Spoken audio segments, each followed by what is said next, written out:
Welcome to the city. I'm Anthony Wilson, the Public Information Officer for the City of San Angelo. And joining us today, we have sort of a new group in town, the San Angelo's Diabetes Coalition. I learned about this group at a sort of a town hall type meeting at the YMCA not too long ago.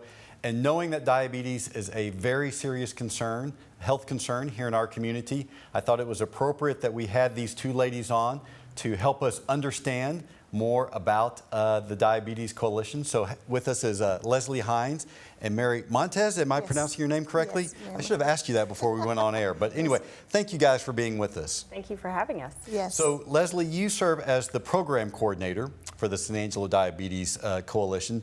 Tell us what the coalition is and how it came to be. Sure. So the Diabetes Coalition's main goal is to educate and empower patients in the community with diabetes to keep it from leading to complications such as chronic kidney disease. It was created based off of a health needs assessment that was conducted in 2015-2016 that identified diabetes as being one of the leading targets here in town among the poor and extremely poor population. It was of great concern trying to get it under control. So from there, the coalition was actually formed from La Esperanza, ASU, the Health Foundation, Shannon Medical Center, and community. So it's really the first time all these players have been at the table together working towards a really great goal. And was there anything in particular that spurred that health needs assessment?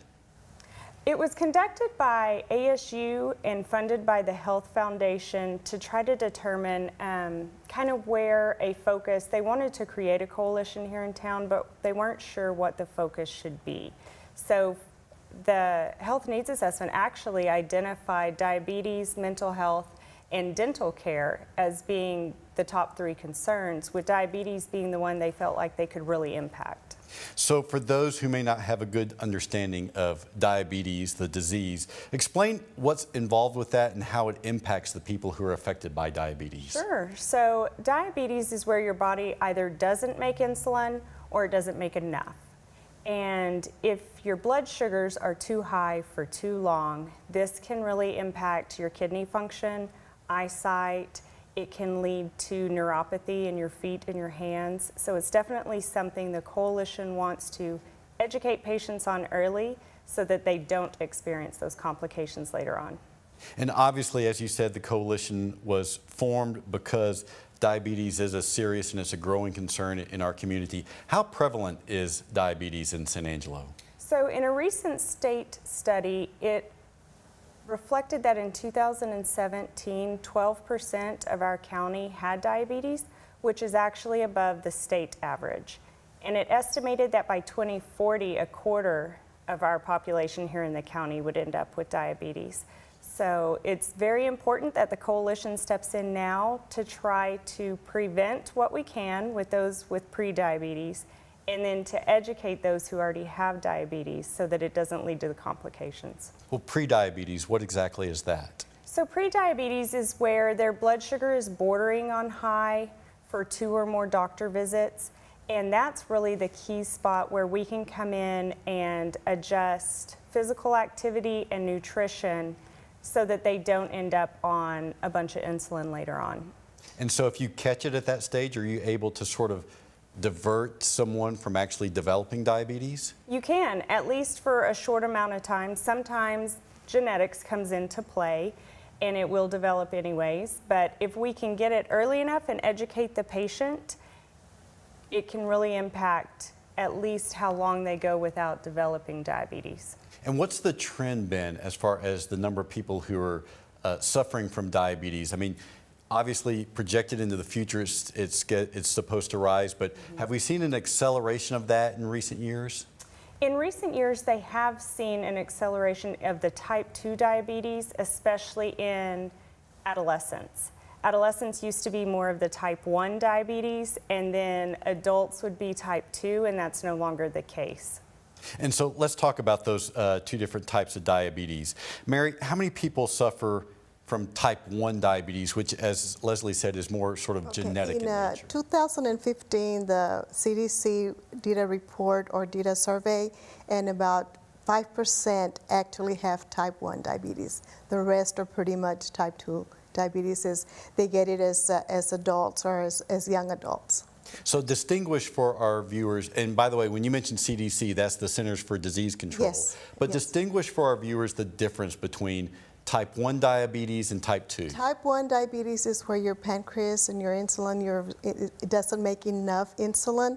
And type 2 has a lot to do with, also it doesn't make enough for them, but it also has a lot to do with your activity and your nutrition and things like that. That once they're diagnosed with diabetes, it's not curable, but it can be managed and it can be controlled with exercise and physical activity and nutrition. And so this is admittedly a rather rudimentary understanding of diabetes, but I always understood type 1 is to be probably more genetic in nature, and Yes. type 2 is tied more to lifestyle. Is that Yes. correct? Pretty much, yes. And so what you guys are really focused on is controlling that type 2 diabetes that we do have some control over because of the lifestyle, our Yes. diets and our activity level. That is correct.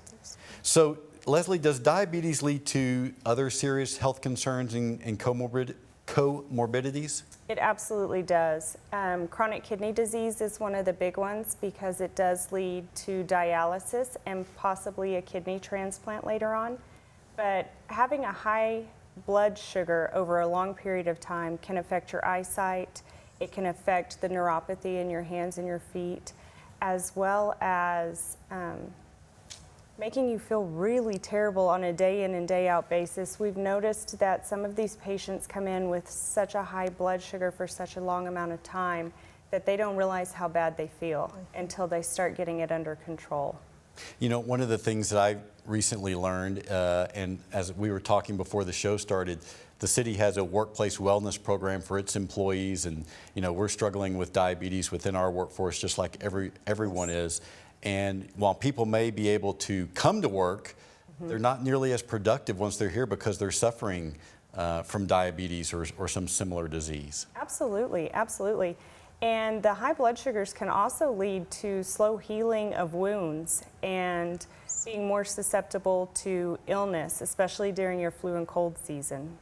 So I know that you're focused a lot on people who are poor or extremely poor. Are those the demographics that are more susceptible or suffer from higher percentages of diabetes? Not necessarily, but a lot, you know, because some of the studies have shown that like African Americans, Hispanics, and natives are more apt to have diabetes type 2, a lot because of their genetics also. You know, and a lot of also, there's a lot of factors that come in on how their lifestyle, the kind of foods we eat and things like that. So talk about that, Mary. For a particular demographic, the poor and the extremely poor, does that lend itself to a lifestyle that then sort of lends itself to developing diabetes? Well, yes, it does, because a lot of it, you know, it just depends if there's the poor that are unfunded and things like that. If they're unfunded, it's going to be harder for them to get seen by a physician. Though there is resources here in town, and this is what the Diabetes Coalition is trying to work with, is finding the resources, but at the same time when they come into my office as a community health worker for the Diabetes Coalition, I help them first kind of get an idea of what their disease is, you know, kind of educate them a little on, do you understand what this is and what you can do to prevent it? It's not curable, but it can be managed and it can be controlled. So one of my jobs as the community health worker for the coalition is to find the barrier that's keeping them, whether it be food, whether it be they can't get their medicine. Sometimes a lot of people, and it doesn't necessarily have to be Hispanics or African Americans, it can be anybody across the board, might have to decide, well, I have to pay my electric bill versus getting my medication. Or I need groceries versus, you know, and with everything as expensive as it is, it's very, you know, their idea sometimes is, well, everything healthy is expensive. And that's not necessarily true, because even with limited resources, diabetes can be managed and controlled. A lot of it is lack of understanding of the disease, lack of understanding of what they're supposed to eat, and lack of not knowing how it is that what they can do to control or manage their diabetes. So before we began filming this, Leslie, we were talking and I was asking you sort of what a typical week is. And you said really and truly your efforts revolve around 3 particular things that you do in the Diabetes Coalition. Talk a little bit about what those 3 things are. Sure. So our day-to-day differs depending on what's going on in the community, because we will take every opportunity we have to tag on to something that's already existing and already planned, such as a women's health fair, men's health fair. There have been health fairs at some of the churches we've gone to, different resource outreaches. So anywhere we can set up a table and distribute our information, test blood glucose levels, and get our name and face out there, we absolutely take that opportunity. Our second prong is educational seminars. So we have some wonderful diabetic educators, dietitians, physical therapists here in town who are generously offering their time to come and speak for us. So the patients we meet at the health fairs, we will turn around and invite to our educational seminars, and they're about 30 minutes to an hour long. It'll be a targeted discussion, maybe nutrition 1 week, 2 weeks later physical activity, and it lets the patients meet with these diabetic educators or nutritionists and ask questions, get a better understanding of what's going on, and again, we test blood glucose levels there as well. From there, Mary actually can meet up, get their information, and start meeting with them one-on-one to figure out what their barriers are, like she was discussing earlier. And we will hold 4-hour diabetic education classes once a quarter. So our first one is coming up on August 6th from 10 a.m. to 2 p.m. We will feed them a diabetic-friendly lunch, have a diabetic educator, a dietitian, and a physical therapist all there discussing different aspects of the disease. So that sounds like it's coming up on an upcoming Monday. Where is that going to be? That is going to be at the Garden Gathering Church at 1700 North Chadburn. And you mentioned about the educational seminars. So if someone is watching this and they'd like to attend some of those seminars, how can they go about finding out about when and where those are? Absolutely. So anybody is welcome to call me anytime, Leslie Hines at 325-657-8249. Or we also have a Facebook page, facebook.com/SA Diabetes Coalition. So Mary, we were also saying, as Leslie said, you serve as sort of a referral service to help the folks that you work with get the help that they need in order to manage their disease. Right. What are some of the things that you help people with? Where do you send them in order to access the help they need? Yes, sir. Right now, what I do is, if whatever barrier they got, because it just varies on a patient-to-patient basis, if they need insurance, I refer them out. And sometimes I can go ahead and fill out the paperwork for them. I help them fill out applications online or offline or whatever they need to do to either go to the food banks, to go to indigent care, or just wherever there might be an assistance, because San Angelo is very resourceful with a lot of resources for patients. Just a lot of them do not know that they're out there. So that's one of my roles also, is pointing them in the right direction. And so what are some of the most impactful behaviors that people can engage in order to prevent diabetes in the first place? Probably is, of course, always, have a PCP, primary care physician, follow up with their doctors and physical activity and their nutrition. Nutrition is very important as to, as to how to manage or control their diabetes, or even to prevent it.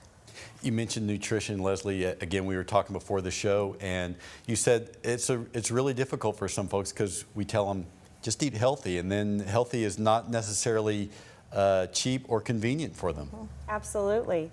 Like Mary was saying earlier, if you're trying to decide between paying your electric bill and eating healthy, especially right now with it being so hot, you're going to pay your electric bill. So we really want to give those out there some healthy options, but realistic at the same time. Yes. And so what are some of the things that people who have developed diabetes or maybe have prediabetes, what are some things that they can do to control their condition? I believe one of the most important things is just being educated. The more they know about diabetes, the better it is. The more they know, okay, this is what I need to be doing. One of the things that I start them out with almost right away is if they're not logging their blood sugars every morning or however the doctor has recommended them to test their sugars, then they need to go ahead and start logging. It is usually one of the first things I start them out with because that way they can tell. So if you don't log it, you don't know what, you can't remember 2 or 3 days before, but if you see that there's a high there, you can go back and think, okay, what was it that I ate? Because a lot of it, different foods react differently with different people. So that's one way that they can determine whether, okay, well, I ate this the night before, maybe I should eat less or not eat it for a while or something so my sugars will go down. So that's one way that they can monitor, you know, why their sugars are going up and or down. The other thing is making sure that they understand how to take their insulin if they're on insulin, how to take their medications, you know, whatever that they understand how and how much and everything like that. So a lot of it is really just education. And how much do you stress people just becoming more physically active as part of that process? A lot, because it's recommended that they walk or, you know, 30 minutes a day, you know, and some people will have people that say, well, you know, my feet hurt or I've got neuropathy. So, you know, it is also recommended you can walk 10 minutes in the morning, 10 minutes mid-morning, you know, as long as you get in your 30 minutes, but as a steady pace for 10 minutes at least. How important is it that people get the medical treatment and the medication necessary in order to control Very the important, disease? very important, because medicine is what's going to help them as well as the nutrition. But if they're not taking their medicine, their sugars are always going to be high. You know, and if they're not taking them and they're not letting their physician know, he has no idea what they're doing. So he's just going to either change their medicine or do changes in their medical regimen instead of, you know, finding out, well, yes, she's been taking it, but maybe she does need more. You know, so. Leslie, you mentioned earlier all the different organizations that are involved in the coalition. What sort of role are they playing in this effort? All of our medical entities here in town have offered up their staff, so the CDEs, which are the diabetic educators, the dietitians, the physical therapists. We try to hold our educational seminars during working hours so they can come over and teach our educational seminars. So personnel, but they're also offering for those patients that it is deemed appropriate chronic kidney disease testing. A lot of the patients, they will know what their average blood glucose is, but to actually have a kidney disease test done to see what they're functioning at, not many of them have. So patients who go through the program, meet with Mary, meet our requirements, the medical entities have offered to do these testing for free for them. And what's involved with that testing? It's a blood test that's done in the physician's office. But unlike the A1C test or the blood glucose test, we can't do it in our office. It has to be done in a physician's office. And so it sounds like a lot of your efforts are really geared towards educating the public about the disease and what they can do to control it, and once they have it, what they can do to manage it. Yes. Absolutely. The education we have found is key. A lot of the patients know they are sick. They know that they have this disease. They know the fundamentals as far as I need to be testing my blood sugars, I need to be taking my insulin, but to truly have the education of why and how one thing affects the other. The doctor's offices are so busy they don't have time to sit and spend 45 minutes or an hour like Mary does with the patients and truly go through it. So we're just there to help the doctors help their patients. So the services that you do provide, is there a cost involved? No, our services are free of charge, so the education we offer is free. Like Mary said, she has different resources in town that she can contact for medications and such, but the education we offer is free and the testing we offer is free. And if people want more information about the coalition and your activities and what it is that you offer, what's the best way for them to go about accessing that? To either call us or log on to our Facebook page. We're very active on the Facebook page. That is how we are keeping the community up to date with what we're doing, but they're always welcome to call as well. And so obviously you can like the page, but if you really want to keep in touch with what's being posted on it on a regular basis, it's always better to follow the page. We've been talking with Leslie Hines and Mary Montez from the San Angelo Diabetes Coalition, and we hope you'll join us for the next episode of the city.